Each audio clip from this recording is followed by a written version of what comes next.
السلام الله عليكم ورحمة الله وبركاته. داوديال kusoo dhawaada war wixii naga soo gaaray guud ahaan bagayga Soomaalidu degto iyo caalamka intiisa kale. Warka waxaad kala socotaan telefishinka caalamiga ah ee Royal TV. warka waxay idila socodsiinaysaa aniga oo xasiisi halgan halka aad kala socotaana waa stuudiyaha Royal TV uu ku leeyahay magaalada Burco. Madaxweynaha Jamhuuriyadda Soomaaliland Mudane Muuse Biixi Cabdi oo safar shaqo ugu maqnaa dalka dibadiisa ayaa ku soo laabtay wadanka. Faafahinta warkaasina waxa inoo haya waryaheena Maxamuud Damashaad.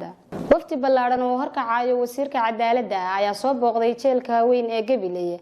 Faafahinta warkaasina waxa inoo haya waryaheena Muuse Xuseen. xisbiga mucaaradka ah ee UCUD ayaa taageeray shirka golaha dhexe oo ku qabsan doono xisbiga. Faafahinta warkaasina waxa inoo haya waryaheena Cabdirashiid Ilka Case. intaasi waxay inoogu eegdaa wadayaal war wixii naga soo gaaray guud ahaan bagayga Soomaalidu degto iyo caalamka intiisa kale.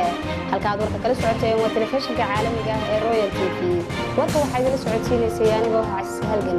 tan iyo intaan ku kulmi doono warkan warka xiga waxaan idinkaga tagaynaa sidaas iyo amaana Allah.